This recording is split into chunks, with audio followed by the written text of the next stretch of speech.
just overwhelm me. You are so humble. About what? Well, you're just your whole manner on stage. You could be, the biggest snob in the world and get by with it. But you're just, really, you are just infectious. Not only your talent, but your personality. Thank you. Yeah, really, you are. Whenever There's you a friend say... of yours over there. Tony wants to talk to you. There's a man named Bob Porter who wants to ask you if you know Joe Finger's car. You know Joe Finger's car, Lou? You know Joe Finger's car? Well, ask Bob Porter about that. All right, are you ready? Well, Bobbie, it is so wonderful to have you back here at the Fairmont Hotel. You don't travel that much, really. Oh, we do from time to time, Bobbie. We do. How many weeks out of the year would you travel? Well, I travel in February and March, and I travel sometimes in September. Well, it's great to have you back, and of course, doing all the wonderful music that we associate with you, and your great affection for Cole Porter. I hope you never lose that. Oh, I don't think I will. Did you know Cole Porter? I did know Cole Porter, fortunately. And what do you remember most about him? I remember his graciousness and his wit, his charm, most of all his sense of politeness and propriety. Could he, just in conversation, come up with brilliant lines, the kinds that he wrote in his songs? Oh, he never spoke to me in that manner. I mean, Porter and I had a very formal relationship, and it was always just, thank you very much, or will you sing so-and-so, or I enjoyed hearing you sing, or something. Very, very civilized, quiet-spoken person. Did he ever mention any particular song of his that you did that he liked? He asked me to sing Too Darn Hot once from Kiss Me Kate. And he liked it? Oh, yes. Do you have a particular Cole Porter line that every time you say it just kind of makes a little shiver run up your back? I like, is it the ivy you'll touch with a glove, or is it at long last love? That's a good line, isn't it? It's a super line.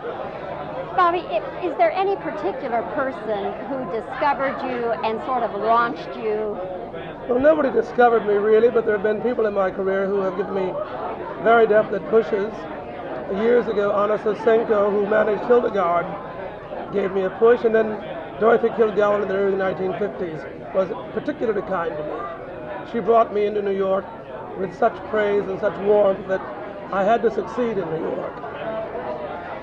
You have had all the greats come in at some time or another to see you. Do you remember the first time, perhaps, that you were aware of Jacqueline Kennedy Onassis? Well, I was aware of her in my room, or just aware of her? No, it coming to see you. I think that I remember seeing Mrs. Onassis one evening. I was working in a funny little place on the west side of New York, very obscure little place, and she was simply there one night and having a little drink after dinner. Then she came to the Carlyle, and since that time she and I have shared positions on a landmarks preservation committee in New York City, and so I see her from time to time. When she first came, was that before she was Mrs. Kennedy? No, it wasn't. It was, as a matter of fact, when she was widowed. And then other people, great people who have come. Sinatra comes to see you, doesn't he? And what does he, do you do any special song for him? No, I just do what I do. Sinatra has a great affection for good songs, as have I. So he always sits very quietly, you know. And has he ever commented on any particular thing? Oh, no. But we've had evenings together, you know. He's a very regular kind of a guy. Bobbie, I noticed that you have all the great composers and people who've done all the great standards. You don't have in your repertoire any Beatles songs, do you? No, I don't, and it isn't because I don't like them, because a few of their songs I find very appealing indeed. It's just that I simply can't sing everything, and so I haven't sung the Beatles songs. Perhaps I should. If you were going to put one or two Beatles songs into your repertoire, which ones? They wrote a song called, I like Michel Mabel, and there's a song called Jupiter that I like a lot. I like those songs quite a lot. When you're getting songs ready for your act, and especially new things, is it the lyric that first attracts you? Well, for my act, first of all, I won't learn a song unless I like it. I find I can't sing songs for an audience unless I like them myself. And I'm highly involved in the lyrics, absolutely. But the whole thing at this point is a matter of having it suit me than having it suit my audience.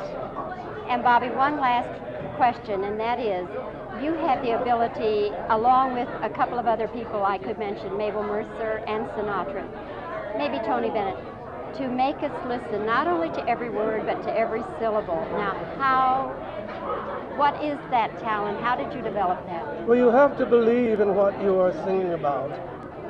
You have to have great respect for the song, I think. You must love the song. And everything that I sing, I like a great deal.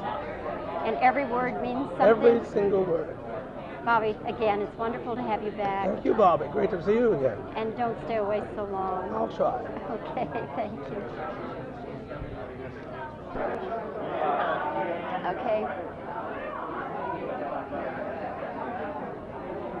Is there any one person who discovered you?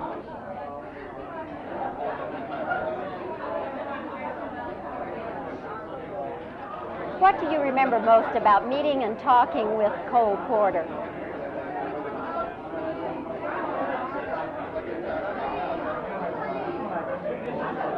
Is there any one line from a Cole Porter song that's a special favorite of yours?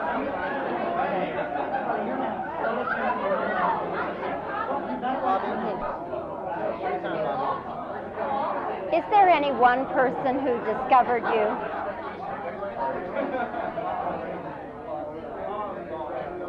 What do you remember about Cole? What do you remember about Cole Porter?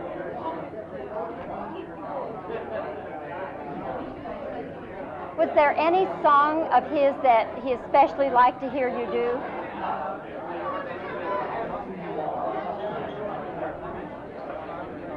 Is there any one Cole Porter line that is a special favorite of yours?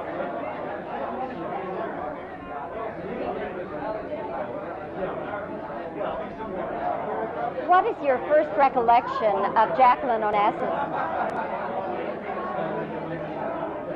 What is your first recollection of Jackie Kennedy Onassis coming to see you? Was she Mrs. Kennedy then?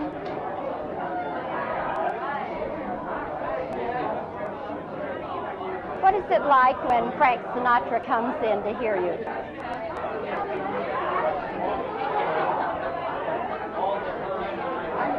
If you were going to put a Beatles song into your act, which one would it be?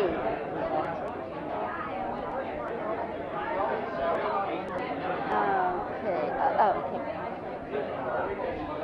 What is it you have that makes the audience hang on to every word, every syllable you sing?